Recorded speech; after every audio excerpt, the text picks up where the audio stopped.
The year is 2012. The room is quiet. Fluorescent lights hum over a polished boardroom table. This is the State Agricultural Board Annual Review. Dr. Alistair Henderson stands at a podium. He is a man of data, of soil science and crop yields. He clicks to the next slide. A bar graph shoots toward the ceiling. Profitability per acre. One bar is twice as high as the others. It is labeled Vance Stewardship. Henderson clears his throat. He adjusts his glasses. He has presented this data for 20 years. He has never seen a number like this.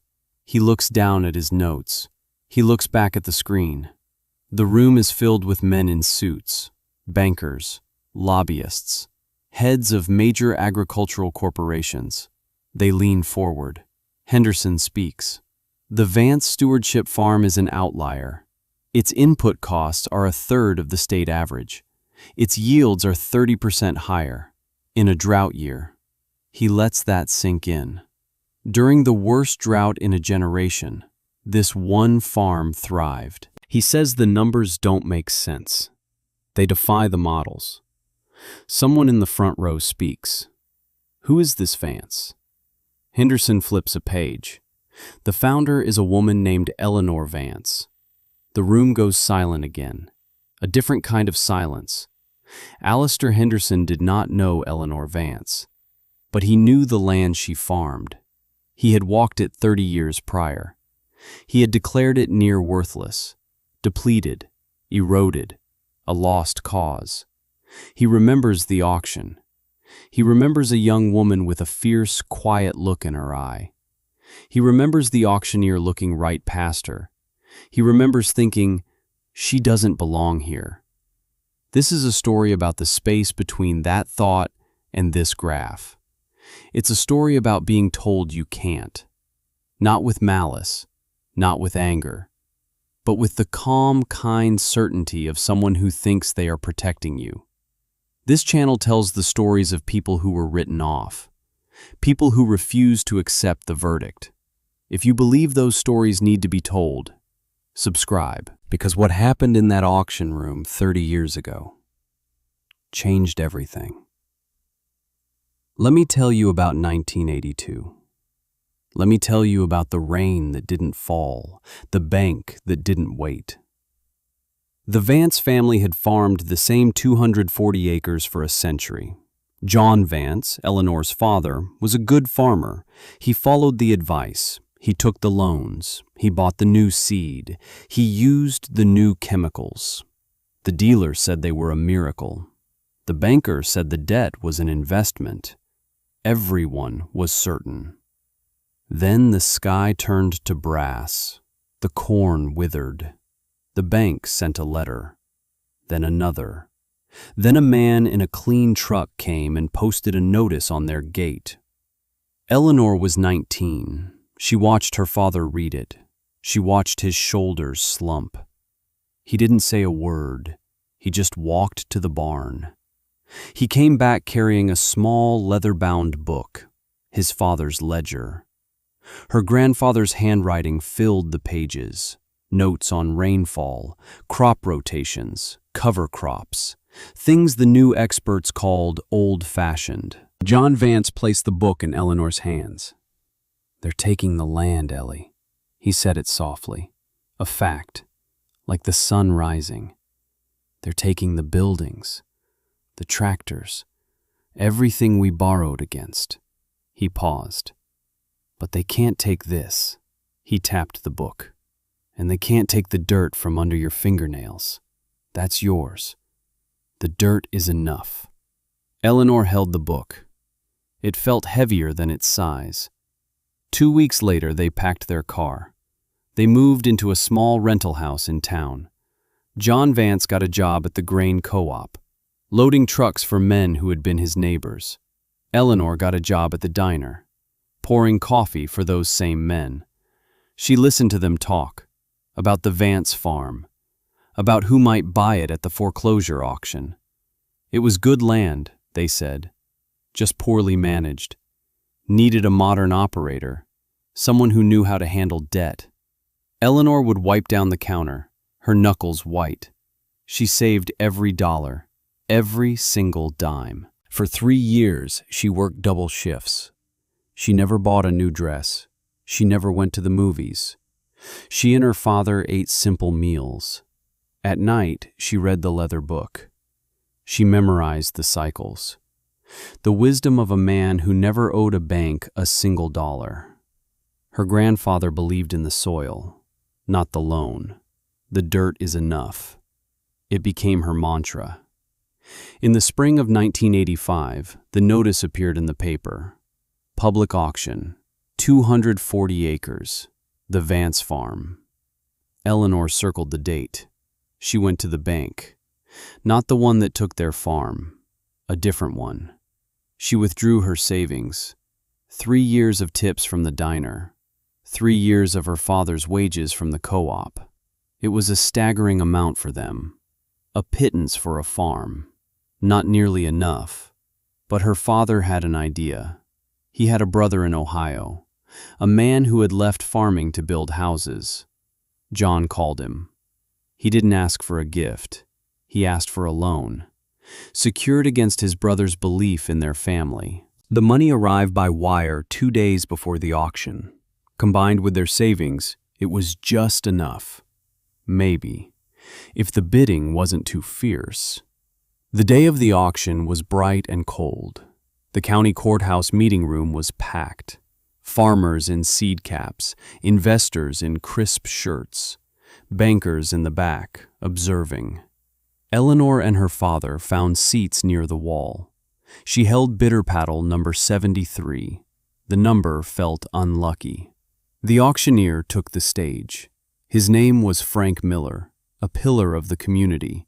He served on the church board, coached Little League. Everyone trusted Frank. He had a booming, confident voice, a voice that settled deals and soothed nerves. He knew everyone in the room. He greeted men by name, asked about their families. His eyes scanned the crowd. They passed over Eleanor, a girl from the diner, John Vance's daughter. A shame what happened there. Frank Miller began the auction. He described the 240 acres. Prime land, he called it. Needs a firm hand, an operator with vision. And capital. He stressed the word capital.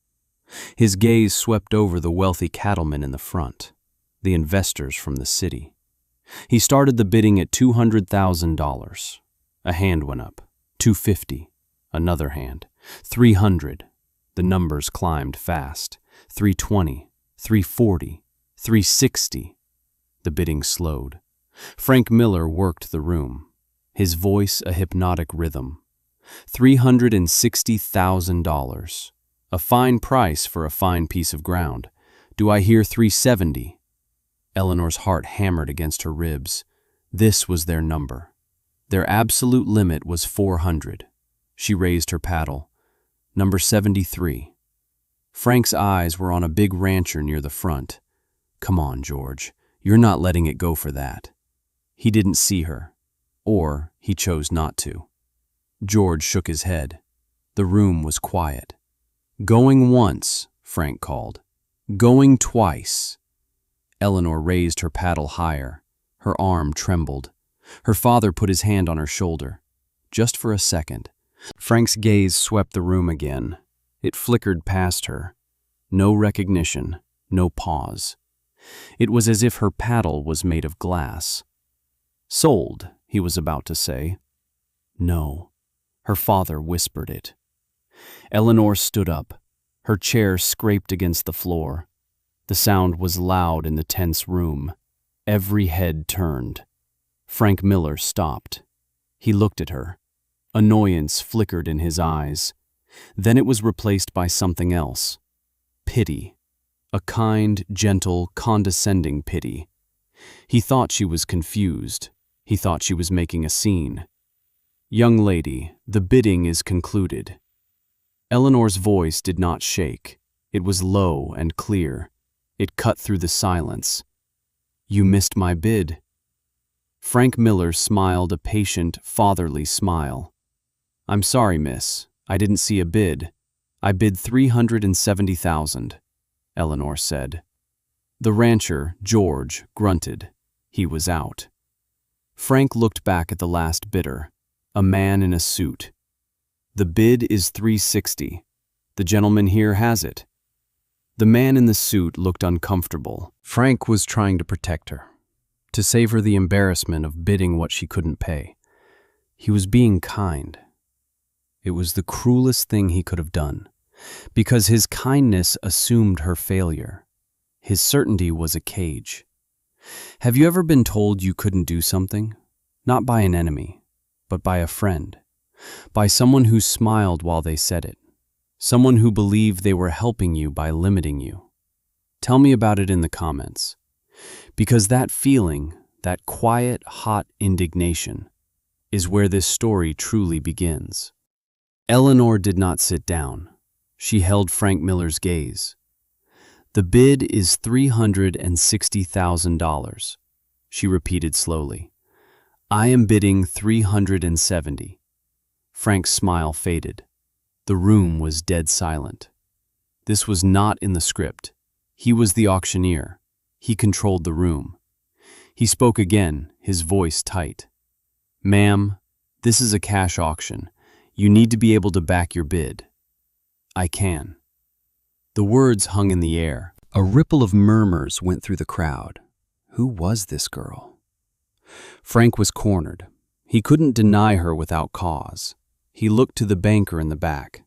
The banker gave a slight, imperceptible shake of his head. He knew the Vance family situation. He knew they had nothing. That tiny motion sealed Frank's certainty. She was bluffing. Or she was a fool. He turned to the man in the suit.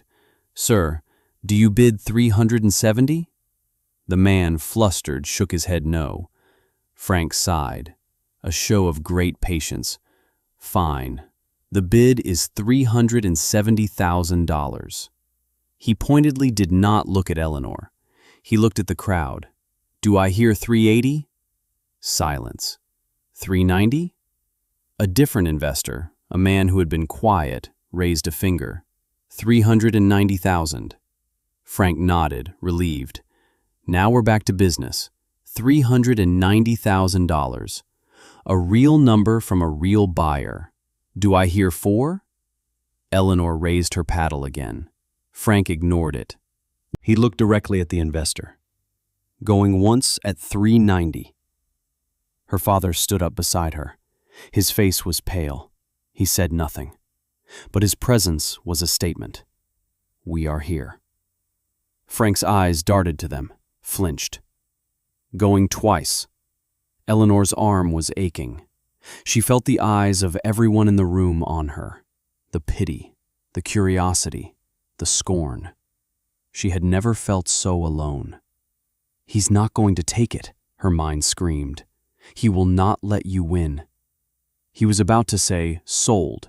The gavel was in his hand. Eleanor dropped her paddle. It clattered on the floor. She took a breath, and she walked. She walked from the back of the room, down the center aisle, past the farmers who had known her since she was a child, past the bankers who had signed the foreclosure papers, past the investors who saw her land as a number on a spreadsheet. She walked until she stood directly in front of the auctioneer's podium. She placed her hands flat on the wood. She looked up at Frank Miller. Her voice was not loud, but it filled the entire room. $410,000. It was not a plea. It was a declaration. The room erupted. Frank Miller's face went white. She had broken every rule of auction decorum. She had challenged his authority in front of the entire county. He was furious. He was rattled. He looked at her. A 19-year-old girl in a worn coat, and for the first time, he saw the steel in her eyes. He saw her grandfather. He saw a century of Vances who had worked that dirt. He opened his mouth, closed it. He was a man of rules, and the rule was, a bid is a bid." He looked at the investor who had bid $390. The man just stared at Eleanor.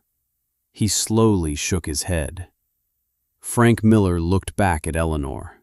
His voice was a strained whisper. $410,000. He looked around the room. A challenge. Anyone? Silence. A silence so deep you could hear the clock on the wall ticking. Going once? He looked at Eleanor. Going twice? He looked at her father, still standing in the back. Sold. He slammed the gavel down. The sound cracked like a rifle shot. To the young lady in the front. He didn't use her name. He couldn't. But he added one more thing. A final attempt to regain control. A final barrier. Proof of funds required at the county clerk's office by 5 p.m. today, or the sale is void. He had never made that demand before, not in public. It was a final, petty jab, a final vote of no confidence. Eleanor just nodded. She turned and walked back up the aisle. Her father met her. He wrapped his arm around her. They walked out of the courthouse. They didn't speak. When they got to the car, her father finally spoke. He didn't say, "I'm proud of you." He didn't say, "We did it." He looked at her, his eyes full of a terrible, fierce love. He said, "Now the work begins." They had 2 hours. The wire transfer from her uncle was in her account. They went to the bank. They got a cashier's check, made out to the county, for $410,000. At 4:45 p.m., Eleanor Vance walked into the county clerk's office. Frank Miller was there, talking to the clerk. He stopped when he saw her. She didn't say a word. She just slid the check across the counter. The clerk, a woman named Mary, looked at the check, looked at Eleanor, looked at Frank, and she smiled. A small, knowing smile. She stamped the check, paid in full. She pushed a set of keys across the counter. "Congratulations, Ms. Vance. She's yours again." Eleanor took the keys to her own front door. Frank Miller watched her go. He felt something he couldn't quite name. It wasn't anger, not anymore. It was a profound and unsettling sense of being wrong.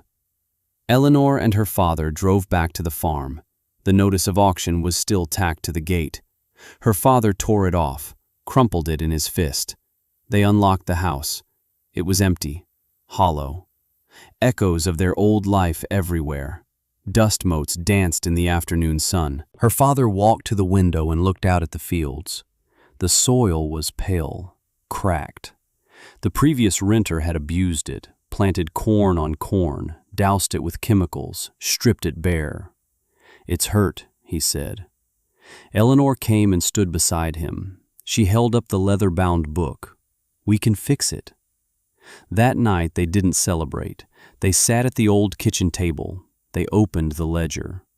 The first entry was from 1928. Her grandfather wrote, "Broke the new ground today. Soil is tired from the cotton. We'll plant clover for 2 years. The land must eat too."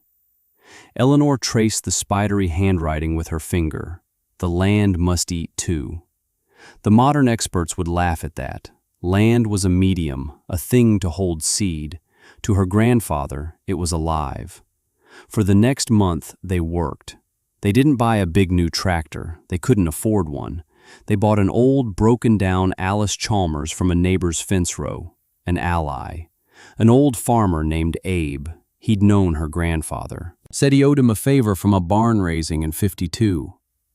Abe helped Eleanor's father rebuild the engine. He taught Eleanor how to weld. The men at the co-op talked. Heard she bought the old place back. Heard she's trying to farm it with that piece of junk. She'll be broke by winter, they were certain. Eleanor didn't plant corn. She didn't plant soybeans. The ledger said the land was sick. It needed medicine.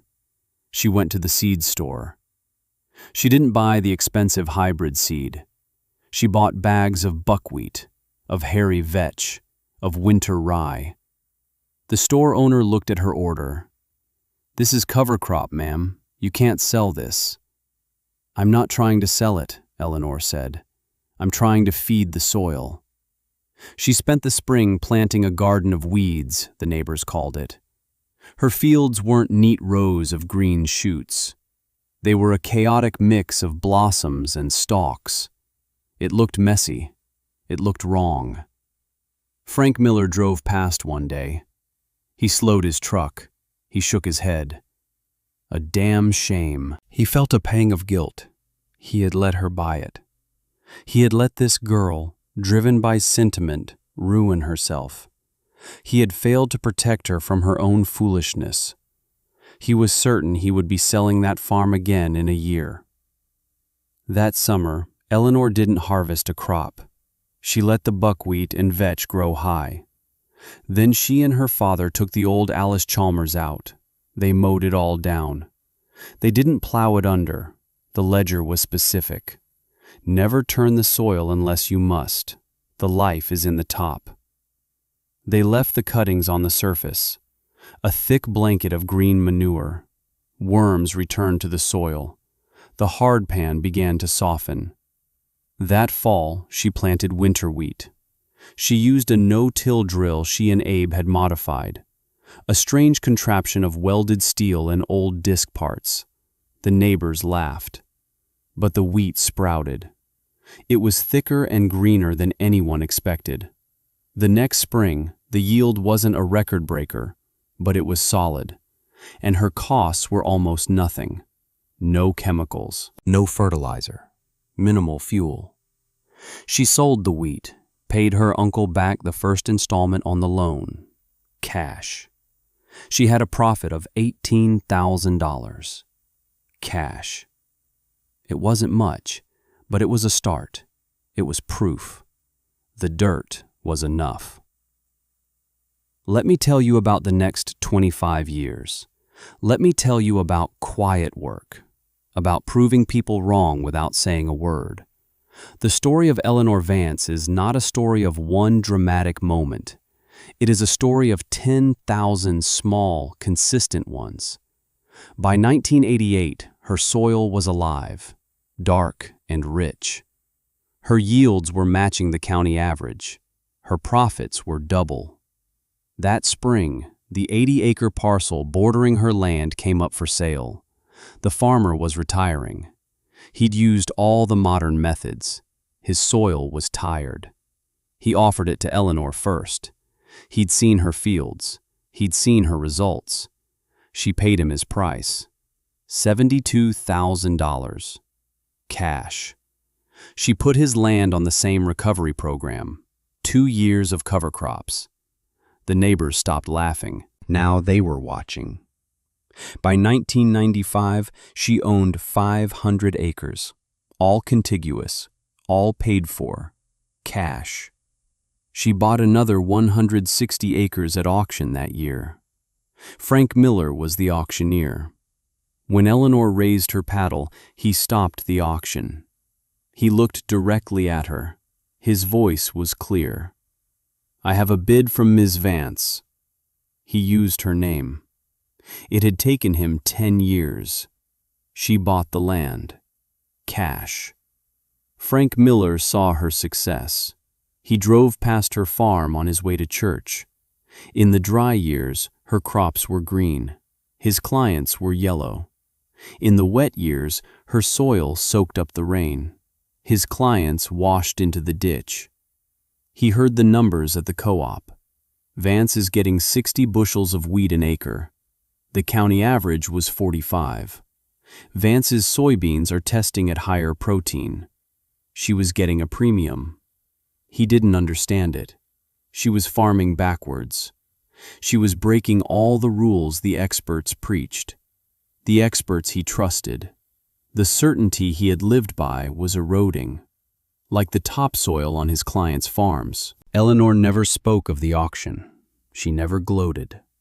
When she saw Frank in town, she would nod, a simple, polite nod. It was more devastating than any accusation. Her success was the only comment necessary. By 2005, Vance Stewardship was a name people knew. Agricultural students from the state university came to tour her farm. They took soil samples. They studied her crop rotations. They wrote papers about the Vance method. It was her grandfather's method, from a dusty leather book. She hired her first employee, then 2 more. Her father, now in his 70s, still worked beside her. Not because he had to, because he wanted to. He was no longer the man with slumped shoulders. He was the patriarch of the most successful farm in the county. Eleanor began buying land aggressively, parcels that were considered worn out, land other farmers couldn't make a profit on. She saw them not as liabilities, but as opportunities. In 2008, she bought 1,200 acres in a single purchase from a corporate farm that went bankrupt. They had leveraged themselves to the hilt. They were certain commodity prices would stay high. They were wrong. Eleanor paid for the land with money she had in the bank, cash. She was now one of the largest landowners in the region, and she had 0 debt.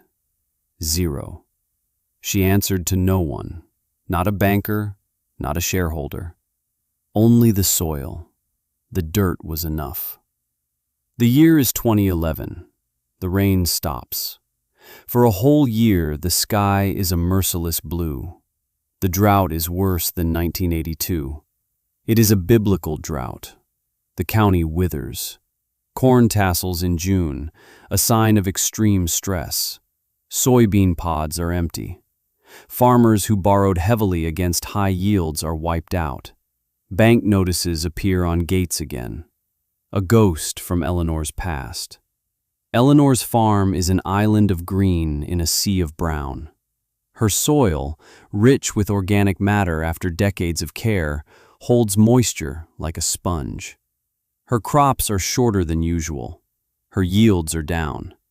But she has a crop. Most of her neighbors have nothing but debt. One day in the fall of 2012, another auction notice appears in the paper. A foreclosure. 320 acres. The farm belonged to Thomas Miller, Frank Miller's son. The auction is held in the same courthouse room. It is not packed this time. The mood is not optimistic. It is a funeral. Frank Miller is not the auctioneer. He is sitting in the front row, an old man watching his family's legacy be dismantled. His son stands beside him, staring at the floor. The auctioneer, a young man Frank had trained, speaks in a somber voice. The bids are low. The bank representative looks grim. The bidding stalls at a price that is less than the debt on the land. Eleanor Vance is standing in the back. She came to watch, to witness, not out of spite, out of respect for the cycle, the turning of the wheel. Frank Miller turns his head. He sees her. His eyes, once full of certainty and pity, are now hollow. He looks at her, and in his gaze is a confession, a silent admission of a lifetime of being wrong. He had advised his son, told him to trust the experts, to leverage the land, to be modern. He had been certain it was the right path. The bidding is about to close. The young auctioneer asks for a final bid. Silence. Eleanor raises her paddle. Number 73. The auctioneer's eyes light up. He knows who she is. Everyone knows who she is. Eleanor Vance. She makes one bid, a fair price, enough to make the bank whole, enough to give the Miller family a sliver of dignity. No one bids against her. They wouldn't dare. Sold. To Eleanor Vance. After the auction, the room clears out quickly. Only Eleanor, her father, and the Millers remain. Frank Miller walks over to her. He is an old man. The booming voice is gone. He stands before her, a supplicant. He does not apologize for the auction 30 years ago. That slight seems so small now, so insignificant. He says, "My boy Tom. He did everything they told him to do, all the right seed, the best chemicals, the biggest equipment. He gestures vaguely. He was trying to explain, to understand it himself. Eleanor listens. She does not say, "I told you so." She does not say anything about her own path. She just waits. Frank finally looks at her. "Why did you buy it?" Eleanor thinks of the girl with the worn coat, the girl who was invisible. She thinks of the hot shame, the cold determination. She could have said 1,000 things. Instead, she says something her grandfather wrote in his ledger in 1934 during the Dust Bowl. Because the land shouldn't be punished for a man's mistakes. Then she does something else, something that isn't in the ledger. She looks at Tom Miller, the defeated young man who lost his heritage. "You're a good farmer, Tom. You just had bad advice." She pauses. "I'll lease you the land back." Tom's head snaps up. Frank stares at her. "For $1 a year." Her voice is quiet, factual. "You can farm it for me. There's a condition. You have to farm it my way." She holds out her hand. Not to Frank, to his son. Tom Miller looks at her hand. He looks at his father. His father, the man of certainty, just nods. Slowly. Tom shakes her hand. That day, the Vance method became something more than a technique. It became a lifeline. It became a legacy. Eleanor Vance did not stop there. The story doesn't end with a quiet victory. It begins there. She created the Vance Stewardship Program. It wasn't a charity. It was an investment in people, in the dirt. She bought other farms that were on the brink of foreclosure. She didn't evict the families. She retrained them. She taught them the lessons from her grandfather's book: how to heal the soil, how to farm without debt, how to be free. She created a cooperative for the farmers in her program. They shared equipment. They shared knowledge. They sold their crops together under the Vance Stewardship brand. A brand that meant quality, a brand that meant integrity, a brand that got the highest prices. The profits went back to the farmers. By 2015, the program had saved a dozen family farms, over 10,000 acres. She established a scholarship, the Eleanor Vance Grant for Young Farmers. It didn't go to the students with the best grades. It went to the ones with the most dirt under their fingernails. It gave them startup capital, debt-free. The only condition was they had to follow the principles of stewardship. And they had to mentor another young farmer in their first 5 years. The legacy wasn't just in the soil. It was in the people. It was a ripple effect of quiet belief. Alistair Henderson, the professor from the Agricultural Board, eventually asked to meet her. He came to the farm. He walked the fields with her. He saw the life in the soil. He saw the efficiency. He saw the profit. He finally understood the graph on his slide. He asked her, "How did you know? How did you know this would work when all of us, the experts, were telling you to do the opposite?" Eleanor stooped down. She picked up a handful of her soil. It was dark and crumbly. It smelled sweet. She held it out to him. "I didn't know," she said, "but the land did. I just learned how to listen." Today, Vance Stewardship manages over 30,000 acres, all debt-free. It is a model of regenerative agriculture studied around the world. Eleanor is in her 60s now. She still drives the old Alice Chalmers sometimes, the one she and Abe welded together. It sits in the main barn, a reminder.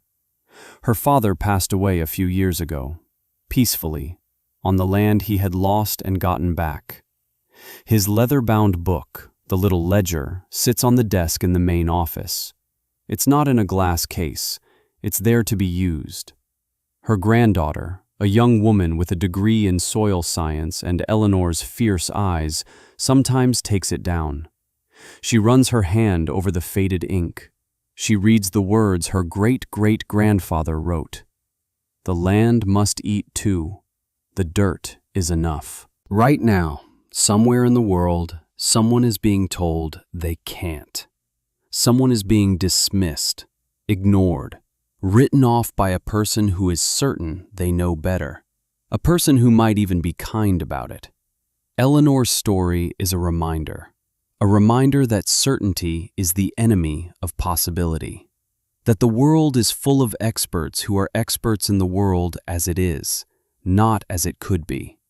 Her story is proof that the most powerful force on earth is not capital, not technology. It is quiet, relentless, daily work. It is the refusal to accept someone else's verdict on your life. If this story means something to you, subscribe to this channel. We tell the stories of the underestimated, the overlooked, the ones who prove the world wrong.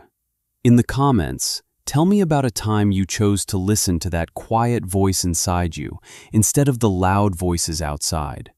And share this video. Share it with anyone who has ever been told they can't. Share it with anyone who needs to be reminded that sometimes the only thing you need is the dirt under your fingernails and the belief that it is enough.